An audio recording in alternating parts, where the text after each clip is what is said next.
Hello, listener, and welcome back to Evie Unbounded. As always, I'm the loving host, Evie Jane, and this is my podcast about showcasing individuals who are breaking down barrier. And we are real and unbounded in this space. And today, I am so happy because I recently gained another sister, and she's my guest today. And she's super busy, travel all the time also. And I'm so happy that she has the time today and to be on my podcast. So I'm wanting you, everybody, to meet this amazing woman, Helen Zad. That's not her last name. We just wouldn't do this. It's a long story behind it. But please just know me as Helen Zad. That's it. Yeah, because when she told me her full name, it's just very difficult. And then just no way I can pronounce it. And I'm sorry. I can pronounce it. She can't even pronounce it. But part of her last name, there was a tie to who she is today. And I think a lot of it is actually her story, which is very inspiring to other women. Helen's actually from Tehran, and you came to the United States when you were 17? Yeah, 17 years old. Yes. Well, you speak better English than I do. Oh, sure. And I came here when I was 12. So how did you decide to come here, and why you decide to come here? When I was born in Iran, so Iran, the government already changed, and it was, it turned to Republic Islamic country. So it was like, it's not a very interesting and loving place to live. So I did have family who were living in the United States, and then living in Iran and growing up in Iran, it was it had its own lots of different layers of challenges. So just having a dream to just leave Iran and live in either Europe or United States, it was always a dream for me. So I think how I was living in Iran, it was horrible, from how we dress, our belief system, what we eat, what we say, everything you can imagine, it can be a challenge for you. So the first chance that I had that I could run away from Iran for whatever reason, I accepted it so I can basically leave Iran. Okay, so what made you decide to pick United States, visit Europe or other places, and especially California, right? I mean, I don't blame you. California is great. We had the wonderful weather, but not today, obviously. Yes. But compared to other states, I mean, Correct. California is still an amazing place. Yeah. But did you came here by yourself, and why you choose California, I guess, or U.S.? I think that part of it is not that I chose exactly to be here, and this was I did my studying and this was the best state to know.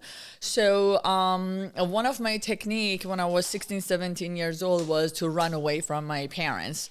But in Iran, in Middle East, there is that option for women and for girls are not available, because if you run away from your house, either you have to commit suicide or you turn to sex slave. So these were my option, and I'm like, do I want to live any of this? No. So the third option was to get married so I can basically leave my household, mom and dad. So when I had people in Iran, also in Middle East countries, so many people come for a proposal. Even if they met you once, your neighbor, your families, people just come for a proposal based oh, they like this girl and they ask their permission from their mom and dad, and they go to their house to propose.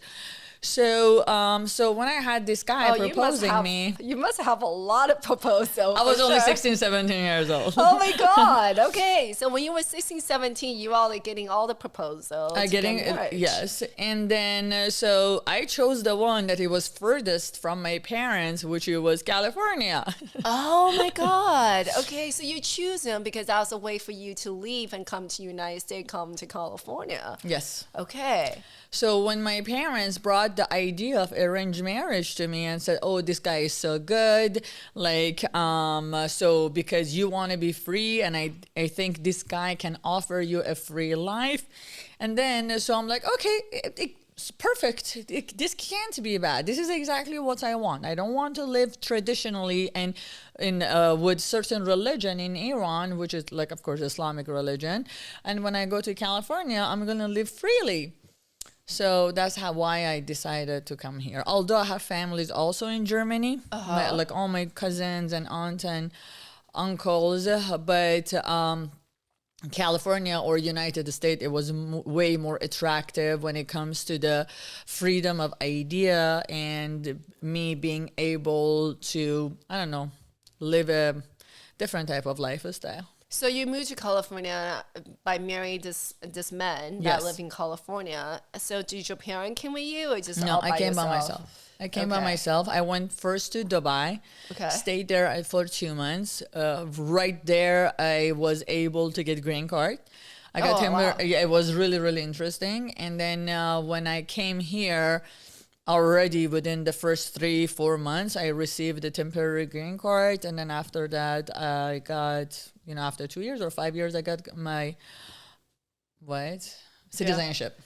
Oh, wow. Yeah. It was very, very fast. It was very fast. So are you still married or you not? No, I stayed in a marriage for almost 14 years. But the marriage was so intense because very soon I realized all the dreams that I had, all the childhood dreams that I'm going to do this, I'm going to do that, I want to be this person. All of that went down to the toilet and trash can almost like within a week or two. What was your dream as your child's dream? When I was very, very young, I was a very hyper kid. Like, I wanted my parents to let me so I can go compete in Olympic. I want to just go, I want to be an artist. I want to be something. No wonder you have such a great fashion taste. Thank you so much. One day I want to be in fashion and design. I really, really love design.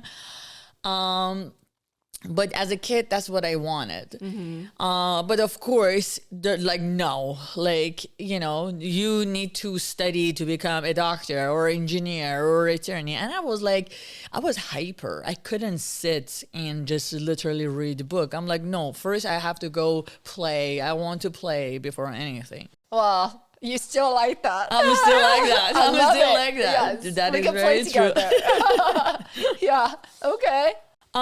So when I got here, so in that first 2 weeks, I realized the person who I got married into is literally fanatic Muslim.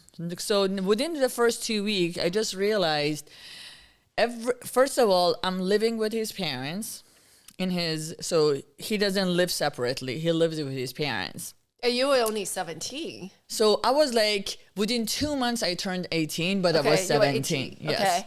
Oh, you're a baby. I was very, very young. And then, but just knowing the lifestyle in the first 2 weeks, it was such a dramatic change because I went to that household realizing he lives with his parents. Everything is under control of the parents. Even watching TV is I cannot just go turn on the TV. So everything is under supervision. In the first 2 weeks, I realized I'm going to live here as a kid. Yeah. Not being an adult. And within a little bit time pass, I just realized I'm not going to be allowed to have driver license. I'm not going to be allowed to leave the house. I am not going to have, let's say within a year or 2 or 3, I'm not going to have, phone to communicate. I'm not allowed to have friends. And within a year after I came here, so because they were practicing Islam and we were going mosque every week and then we had to attend lots of Islamic and religious, very, very religious practice, I had to wear a scarf. My dress code was baggy clothes, long pants, and a scarf. Oh, I'm so glad I met you now. I am so glad that I don't live that life too. Yeah. So 1 year, 2 years, 5 years, 10 years, even the first 10 years, whatever I just mentioned, I didn't have them. So no driver license, no living outside the house, still living with his parents after 10 years. So like I had like a major depression. And so I wasn't this person that you see today. I was completely, another person. So finally, around 10 years after, he let me go back to the school. And then he... So you didn't even get allowed to go to school until 10 years? 10 years after. Well, the only way I could go back to the school is like I went to the community school, and then I had to win the lottery, and then I had to get a good GPA to get accepted for the nursing program. That was the only way for me. And I barely could speak English. And I was like sitting in a Chinese class. Like in my head, it was like English, but I had no idea what people were saying. So, but all I knew was like, I have to do this. I have to do this. Because this is the only way out. This is the only way out. I wasn't even thinking this is the way out. I was thinking at least I will have independence. I can go to work and make money so I can save myself. Because like imagine like I have no money to buy anything for myself. So you wasn't even allowed to have your own money. Let's say like once a week, once a month I will ask him, can you give me $100? Like $100. And then I was have to ask permission even for that. And I didn't even have anything. I didn't have a bank account.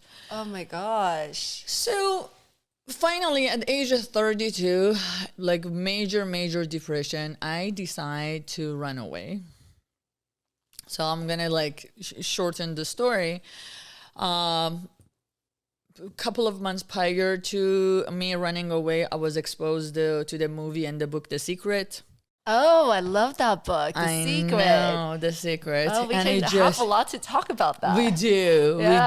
And I started believing in that magic. When I started believing that magic, the second book that I got introduced was Your Wish is Your Command. Who wrote that? Kevin Trudeau. Okay.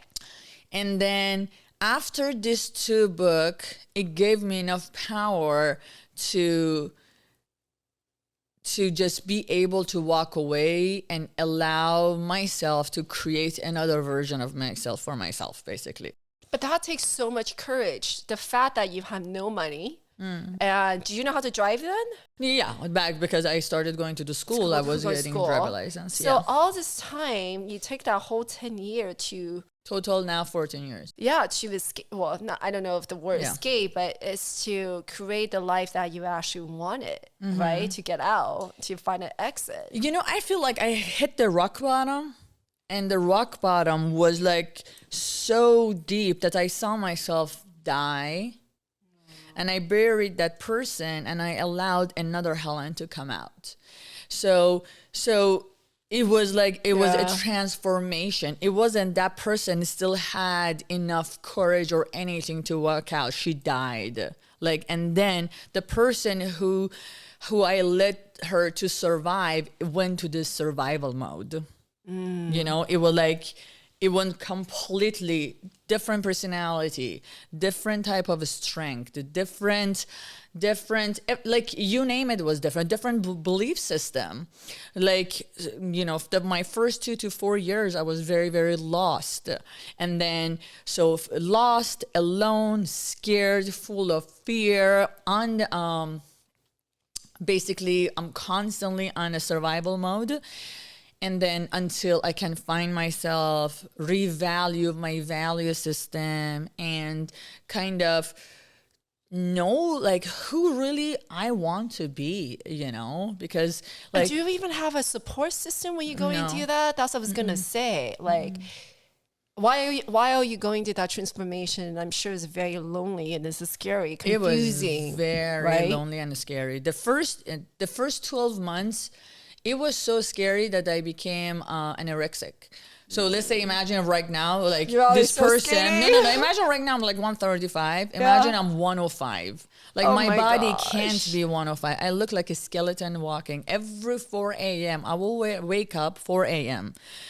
I run to the bathroom. I'm crying I'm nauseous, vomiting for at least 30 to 45 minutes, and I can't sleep. And the whole day, like, because I'm scared of everything. I'm scared of people in the street because I barely had outside life. You know, I lived in this bubble. So, like, not knowing what's going to happen to me, everything, paying bills was scary. Or like the bank account was scary. I want to pay taxes at the end of the year, it's scary. You name it, it's scary. Yeah, because you had to do everything on your own. Now I had to do everything on my own and be exposed to stuff that I have never done. I'm 32 years old, which I'm really, I don't know, barely 15, 14. Yeah. Even 14, 15, my abilities, maybe even less than that, because my parents took care of me. Yeah. You know, in Iran, the kids are not independent. Mm-hmm. And then I was given to this family. They didn't let me to be independent and doing anything in a minimal. And then, so now I'm at age 32, straight in society. And I'm like, now what? Yeah, that's amazing. And then you made it. So you literally was on that survival mode. Yeah. And then how that transition, that year of going transformation to who you are today? I know it was very, very fast because we only have like 9-year pass from that date. And 9 years is from where you were from to where you I are was now, to where I'm today. is such a short period of time. I feel right now is short because I just don't even know what happened. Like it was so fast, especially the first 4 or 5. It was like, whew, and then I'm like, what just happened? Yeah. And then now is the second 4 years, and I'm like, and I have like a slightly vivid memories, and I'm like, okay, I just made it. Yeah. I was in a work mode. That book that I read, the second book, it gave me. Your wish is my command. Your wish is my. Your wish is your command. Is your command. Okay. It gave me lots of, I want to say, every structure that I needed in my personal growth and in my business growth. It gave me the key point, the key, like, so if you want to start from here. So for whatever subject that I was touching, it gave me all the structure for me from this caveman that I was now entering the society. I was like, this is what I need to do. This is what I need to do. Okay, audience lady, read The Secret and Your Wish is Your Command. Okay, so those are the 2 important books that really make a difference. No, it did. It made did for me, absolutely. Yeah. It completely transformed me to a new person. And then, so, sometimes you read the book, you forget about it the next day. Right. For me, it wasn't like that. I'm like, I read the book. Now I need to apply it, and I need to apply it and repeating in a way that I'm mastering what I took out of this book. So it's not just reading the book. It's actually really practice on what you learned, word by word. Wow. Word by word. That is true. I think that's important. A lot of time we know the principle of it, but it's another thing you actually apply and use the principle and really use that to change your life. Okay, so that's what you did. That's what I did. And then I want to be a millionaire. And then I said, okay, I want to make $1 million. $1 million divided by 365 days in a year. That means I need to make this much per day. That means that's what I need to do. Oh, so you did the math with it also. I'm horrible with math, even though I'm Asian. But she's more Asian than I am, seriously. So basically, when I did the division, I knew per day, this is how much I need to hustle and how much I need to sell. I went to the sell because in healthcare and because that was the easiest for me to do. And then I went and I kind of did a joint venture with this company, which he was Sid. He was this young guy. He was an entrepreneur, but it was a startup. I was 32, he was 28, and it was a start of both of our career. And then so with him, within the first year, I worked with him, for him.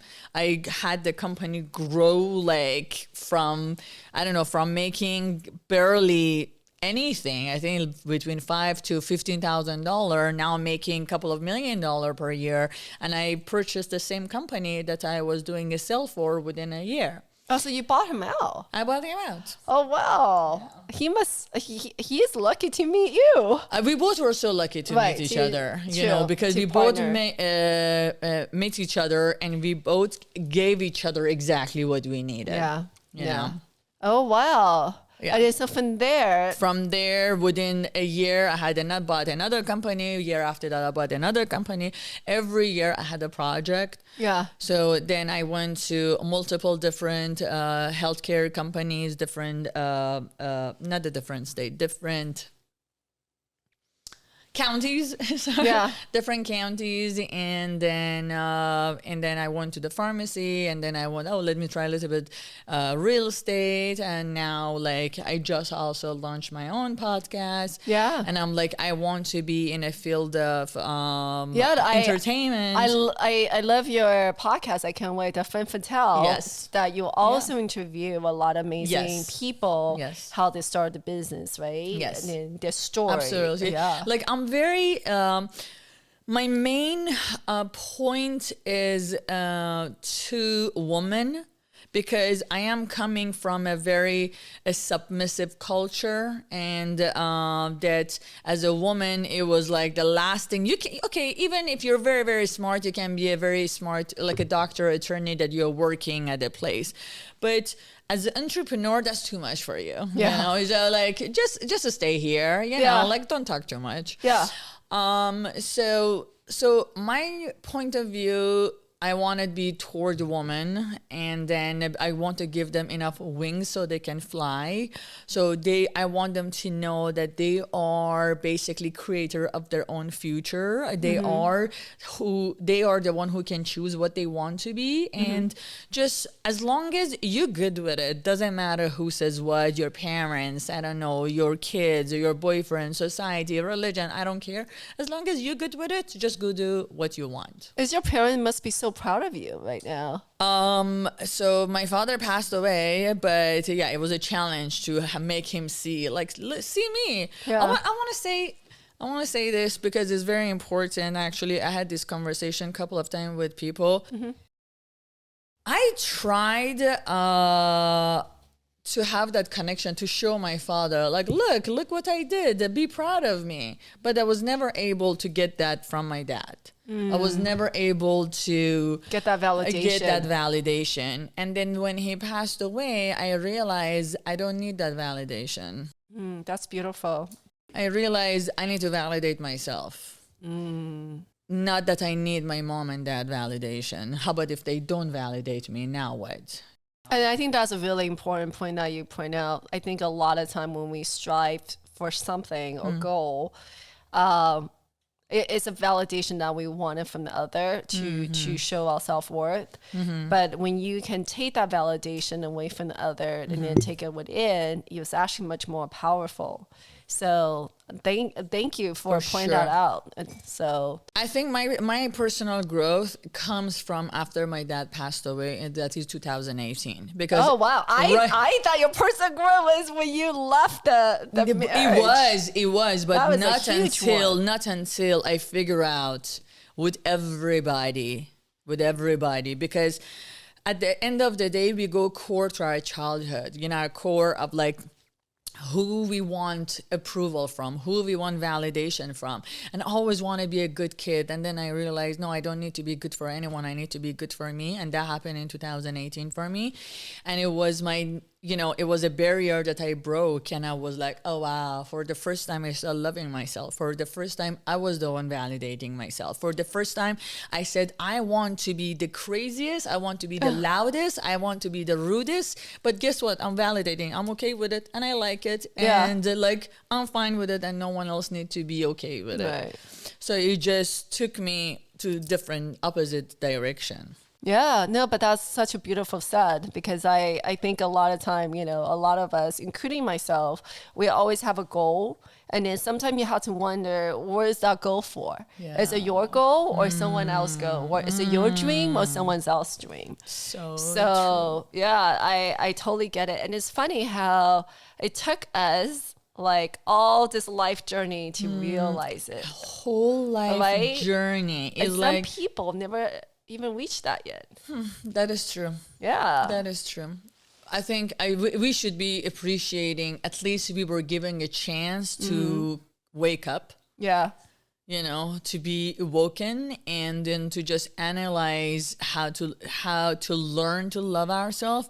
Like, I think I'm very, very grateful to just notice that I need my own approval. Yeah. And period.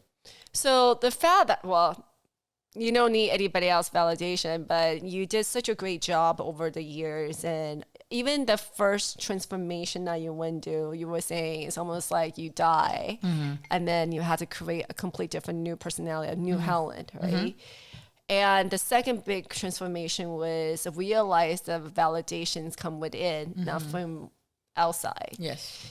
What would be your next thing that you would work on, or what you thinking, what would you like to work on, either with project that you'd be interested or personal growth? You know, last year I set a goal for myself that I want to know what I don't know, Okay. you know, and then I seeked spiritual coaches Oh. that you know, they can read energy and they can help me, guide me to the stuff that I don't know. So I kind of started there. I put the energy out there. I'm like, universe, bring whatever experiences to my life that I never experienced them before and I don't know. And I start putting myself in a very uncomfortable positions. Okay. I start putting myself in the places that I feel very uncomfortable and I want to run away. And because I knew for my personal growth and for me to be able to connect with people more, I need to understand the life is not my point of view. Life is, every single one of us have a different perception and different point of view of life. Yeah. And in order for me to understand it, I need to sit when it's uncomfortable next to you. So I can understand what the hell you're talking about. Yeah. If you do something or you say something or this environment is so hard and I want to run away, I'm not going to learn what lesson is here to learn.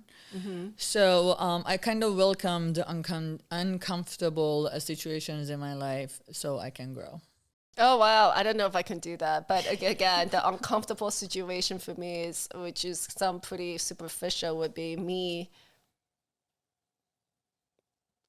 if I had to camping.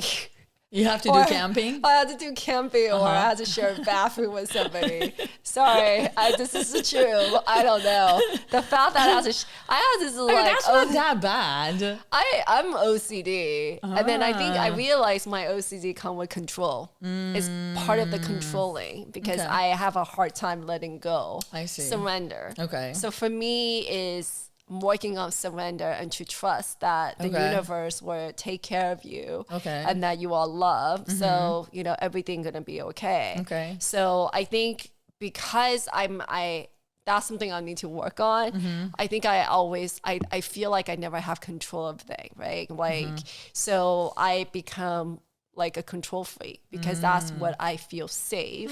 And then when you have control of things, at least I know the outcome.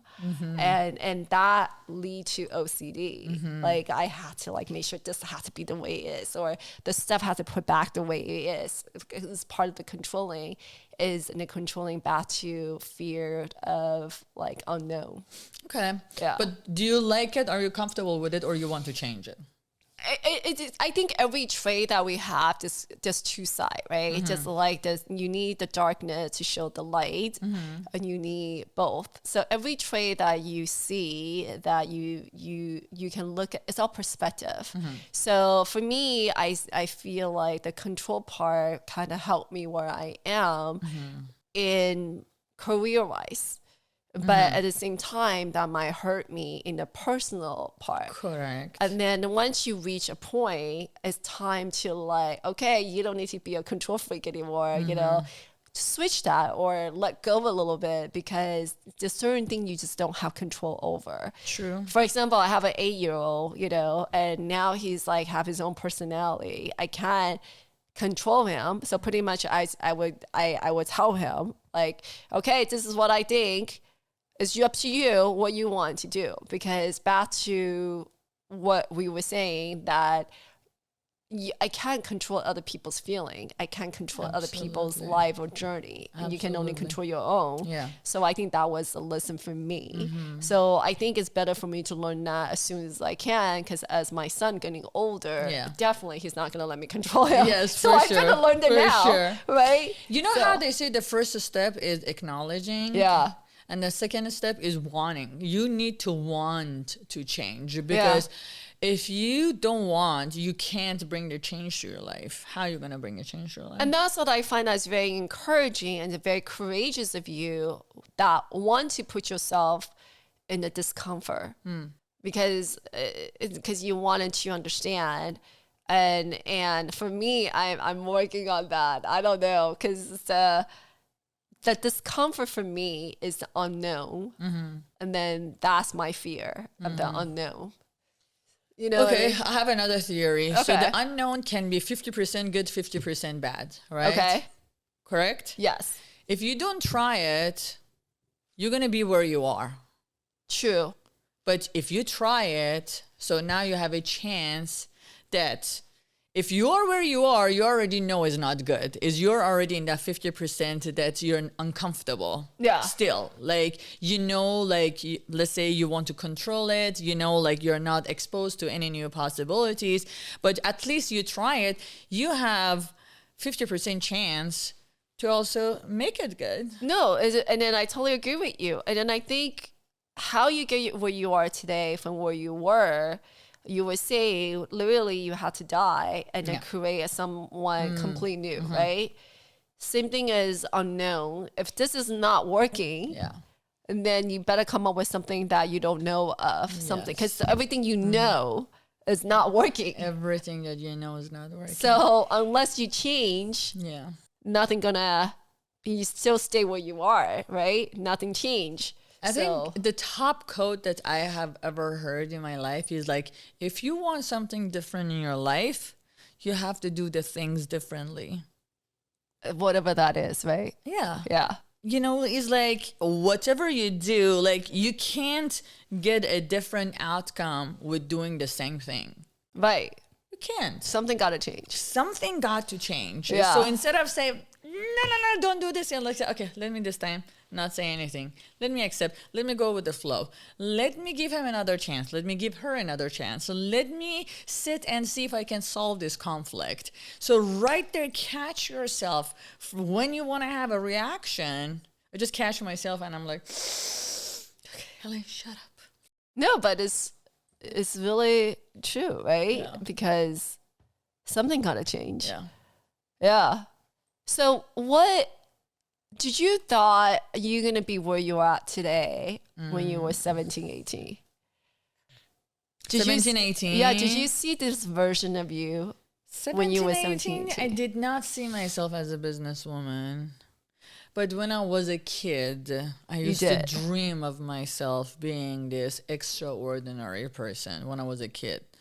And then 17, 18. When you were kids, you only know you were this extraordinary kid. Yeah, I want to be an extraordinary kid. I feel like I have so much energy. I should do something with life. I want to, like, I always had energy of, like, I want to go save people. Oh, wow. Like, I want to, like, let's say at school, if someone was getting punished, if I don't want any other kids to be punished, I would say I did it. So because the other kid is weak or the other kid is this and that, I don't want them to be punished. I'm like I'll get punished. Like, I know how to deal with it. So they don't need to get punished. So like I had that kind of character. So like I always wanted to save the world. But this is when I'm like 6, 7, 8, 9 years old. Oh, wow. So when you were 6, 7 and like little kids, you already know you're going to be extraordinary. It's funny because Oprah Winfrey, I heard one of her interview and she was saying that when she was with her grandma was teaching her how to dry the clothes, right? Wash the clothes and like let it dry. And she would just say, no, I'm not going to need to learn this. This is not going to be my life. What? I never made my bed. I never made my bed because my whole life I told my mom, when I grow up, I'm going to be this person. I'm going to have a maid. The maid is going to do everything for me. She's like, shut the fuck up with the way you're studying. You are the maid. The way you study, you're going to be the maid. And you're like, no. I'm like, you don't know. We don't need to discuss this right now. But no. This is not going to be my life. Oh my God, that's so funny. Because I hear that. I start laughing because it's so cute. And she's this little, African-American little girl still back in the day living herself. Yes. And then, she had no idea what's going to happen now. And look how powerful she is. But since she was little, she was telling her grandma, no, I don't need to learn how to line my direct clothes. This is not my life. It's just so powerful. It is so when powerful. she think that. So I'm glad you said the same thing. Yeah, I used to say the same thing to my mom. So I still don't make my bed. Oh my God, that's hilarious. Do you make your bed? No. I wish I could. Okay. You don't make your bed. No, because you said you're OCD. I was like, I am OCD. I am OCD. Okay. So that's why somebody had to make my bed every day. Okay, got it. It bothers shit out of me. Yes. But I would just make it. I was like, can you make it? I'm not going to make it. So someone need to make it. Yeah, my son though, like my bed had to be made and then the room had to be clean. You saw my room and it was like everything had to be like perfect. Yeah, exactly. Yeah. That's something I need to work on. The perfectionist, the OCD thing. I like that. Why I not? don't know. Yeah. So what would you give a younger woman? What kind of advice would you give them? I'm going through all of that, been there and done all of that, going through your transformation or rebirth. Like that's another way I would say it. Like if we have somebody that come in today, like some 17, 18-year-old women come up, a little girl come up and ask you, Helen, what can you advise me? I don't know what I'm going to do in my life. What would be the best advice you would give her? My best advice that I will tell a young girl or a guy is you literally can create whatever you want for yourself. You don't need rich mom and dad. You don't need wealthy parents. You don't need anything. You just can put your mind to it and create something. And that can be anything. It can be in the world of art. It can knock on the door. It can be on sales. It can be on design. It's regardless what that is. Just go see what are you good at. Yeah. What you can do. Go get to know yourself first. See what you like to do. And then go do the best version of it. The best version of it. And you can be whoever you can imagine. Yeah. Because I hear a lot of young people, when they want to start something, they always come up, not an excuse. I look at it as an excuse, but I believe they really have that fear. Oh, absolutely. I don't have rich mom and dad to give me the initial investment money. Oh, I don't have the skill, or I don't have the experience, or I don't know where to start. So I get that a lot. Yeah. But then you're right. I think that you are the creator of your life. Get an internship, go learn something. I wrote, I decided for Forbes to write articles for them, which of course my English is horrible. Someone I say it and someone else edit it for me. Hey, whatever works. Whatever it works. Just like you don't need to make your bed. Yes, exactly. Okay. So, if you don't know where to start, you just need to know you just need to know what you're going to be good at. Can you sell? Are you willing to learn? Because if you give that energy, I read how to do business on Google online. Oh my gosh. Okay. It was I didn't have any resources, but I just had this one book and I had Google. These two. Not at Harvard, HBS. No, nothing else. Yeah. So based on the fundamental that I learned from the book, and then now Googling, and then how can I make data for myself? So based on this data, these are the people that I want to sell. That's how I did it. So it wasn't rocket science. The information is available out there. Yeah. which you can get anything out of Google these days. Yeah. So I just applied it. I just applied it. So let's say I'm going to give like one or two tips. Let's say you go to a company, you don't have money, you don't have the experience, and you just go there. Don't go to a major, huge company. Go to a smaller company. I asked them, don't even hire me. Give me commission. Let me sell for you. Oh, wow. That's what I did, And then number one, I didn't even think that I deserve a salary. Yeah, because you don't know anything. I don't know anything. You want to learn. I didn't even ask for it. I'm like, maybe I just looked at the guy, how he's operating his business, maybe for 3-4 days, but I was so eager to just go out there and learn and read. Oh, this is a healthcare company. Let me read everything about it. And then now let me Google it. Let me see what are the clients that this company can have. Yeah. Now create a list for myself to knock on the door one by one. And then the first time I failed, the first time I don't know how to do a presentation, the first 3 months my presentation is not good. But after 6 months, finally I learned. And after a year, I knew how to sell. Yeah. Because when I used to sit someone next to you, I would get red and I'm shy. I'm like that person. And I was so shy. And I'm like, you talk to me and I have no idea even what to say. And I completely got wiped out because I'm so insecure with my English. Yeah. I'm like, now I don't even know what to say. I'm that person 9 years ago. Wow. And I'm like, no, done. Yeah. See, okay, Ardia, you have no excuses. I mean, nobody should have any excuses. I mean, look at what Helen come from. That's amazing. Literally, I think that people need to take the first action, whatever that is, right?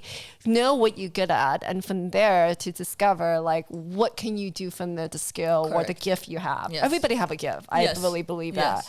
And then work on that and change who you are. And you literally create a complete different personality. It's like a new Helen. Absolutely. Yeah. That's amazing. I want to add one more thing. I want to add, after I did these 8 or 9 years, I just recently found out that my top 1 skills is I'm a good dreamer. Oh, you're a visionary. Yeah. Yeah. So I have and I can bring my dreams to reality. Yeah. So I'm like, now I just... Okay, that's it. I need you to dream for me. I need to bring it to reality for me. I need you to be my visionary person. No, I'm serious. That is amazing. That's a very powerful tool. And I didn't know this all these years. How did you discover that? So your power is actually to bring your dream to realization. Yes. Yeah. I remembered a couple of years ago, because my businesses were expanding so fast. And then, so every 2-3 years when people see me, they get shocked. They're like, who what? are you? Yeah. What? You do this, you do that? And but I wasn't realizing that. I was in a survival mode. I told you, I'm this person that she thinks beside work, there is no more life. So I have no friends. I don't go vacation. I don't do anything, zero. I don't talk with people if the subject is not work. I have zero interest to talk to people. Right. So after 4 or 5 years, I remember people start telling me, oh my God, you did everything that you said. I'm like, huh? So yeah, you said you're going to do this and this and this. So manifestation. You did it. Yeah, you have that power. Oh, really? I did say that? She said, yeah, you said I'm going to create this healthcare system for myself, that I'm going to do this and this and then I'm like, oh yeah, you're right. I did. Yeah. So I will get the idea. I have my idea and then I plan it and I'm like, I want to execute it. I want to bring it to life. And you did. And then I think that's also that's kind of what Secret, the book, is about, right? Yeah, that's what it says. Basically. Oh, wow. Okay, people need to read that book. I love that book. Now I'm going to read the second book that you were talking about, Your Wish is Your Command, that one. I definitely want to read that now. I'm going to listen to audio. Use it. They have it in YouTube or they have it in audio. Okay. And I want to tell you this. Before reading it, talk about it with Marina first. She said, Helen, I think after that, she went and she started the Female Founded. Oh, really? She's like, Helen, this book is the most simplest book that I ever read, but it was the most, it gives you Simple, fundamental. Simple, fundamental. Okay. I'm going to read it tonight and we're going to talk about it when I see you soon. Yes. Well, thank you, Helen, so much for coming today. Thank It was you. so nice having you be on my show. I mean, me and you can talk forever. Forever. I know. You literally are as a sister to me. You're a sister to me. It's funny because me and her, we have a complete different business, right? So Helen is in a senior home, assisted living. Our business is creating baby, the birth. And we literally the opposite, but we are so much alike. Yeah. So somehow the source was downloaded to me while we both in Big Island, and people always say Big Island, Hawaii is an energy vortex place. So when I was at the airport, I was about to go on my plane. Somehow the energy was like telling me I should go on her plane. So I'm kidding not. I bought a complete new ticket. I text her and asked her where her gate was, and her flight was half hour later than mine. And there was only one ticket left on her plane. And I never fly Hawaiian airline before, so I have no idea how it's going to be and stuff like that. So I was telling her, I was like, Helen, you need to dress cute, change your clothes, because we need to make sure whoever's going to take the seat next to you to give me he or her seat so I can sit right next to you. And when we got on the plane, we all had this idea that, Helen going to try to persuade somebody. She can persuade anybody, anything. Sure. We all went on the plane thinking that she had to do the work and persuade somebody to change the seat with me. It turned out that my ticket is the only seat left is actually right next to her. Oh my gosh, still give me chills. It literally, because if you look at the ticket, the number doesn't even match. It wasn't like A and B or C and D. There was actually a number skip. So there's no way I thought I was going to sit right next to her. I thought there was going to be somebody between us and we need to do some magic here. Voodoo. But I guess we did have some magic because it turned out that we did have some magic. Yeah. So it turned out I was sitting right next to her. And since then we are here. So thank you so much, Helen. Thank you. We would definitely wanted to follow up with you. And I'm going to read that book and let you know how that goes. And audience, please read the book. Thank you. Thank you.